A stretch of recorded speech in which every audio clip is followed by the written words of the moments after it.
Buna görə sevin. Çünki əminamanlıqda yaşamaq elə bir nemətdir ki, onun dəyərini itirənlər bilir. İnsan rahat yatıb oyanırsa, ailəsi qorxu içində deyilsə, övladları sabaha ümidlə baxa bilirsə, bu böyük bir lütüfdür. Buna görə sevin. Buna görə Rəbbinə şükür eylə. Şükür eylə ki, bundan sonraki daha gözəl olsun və dua elə.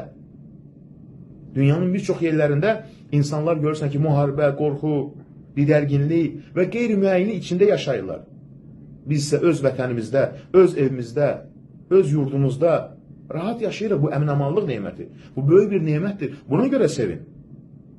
Vətən əminaman olduqda ibadət rahat olur, elm yayılır, ailələr qorunur, gələcək qurulur.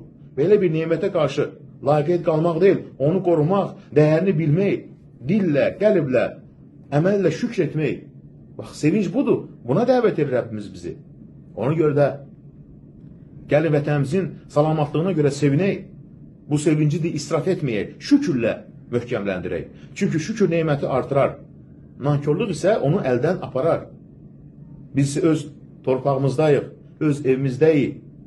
Dua edirik Rəbbimizə bu əminamanlıq yurdunda və çox bu neməti bəzən insana adi kimi gəlir, amma hansı ki ən böyük nemətlərdən birisidir. Halbuki əminamanlıq göz yaşı ilə alınan bir nemətdir. Şəhid qanı ilə, anaların səssiz fəryadı ilə, illərlə çəkilən səbirlə qorunur. Ona görə də Allah bizləri sevinməyə dəvət edir. Və düşünək, biz bu illər içərisində bu ili necə keçirdik? Hansı əməllər, hansı yaxşı işlər etdik?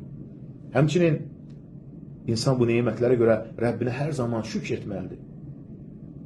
Dua etməlidir. Bu sahədə əminamanlıq üçün çalışanlar nə qədər zəhmət sərf ediblər. Ümumi liderimiz Heydər Əliyev, Allah qəni-qəni rəhmət eyləsin, bacarığı, uzaq görənliyi, misilsiz zəhməti sayəsində xalqımız ən çətin, ən ağır dönəmlərdən salamat çıxdı. Düşünün, bugün əminamanlıq içərisində yaşayırıq. Elə bir günlərdən keçdik ki, sarsılan gün, çətin günlər, inamı itirmək bir anda, o isə bütün məsuliyyəti öz çiyinlərini götürdü və xalqı tək buraxmadı. Ona görə həmd etməlisən, bugün biz bu əminamanlıqda yaşayırıq. Bunlar illərin, insanların qoyduğu zəhmət, əziyyət. Amma biz bəzən də bu nemətə görə şükr etmirik.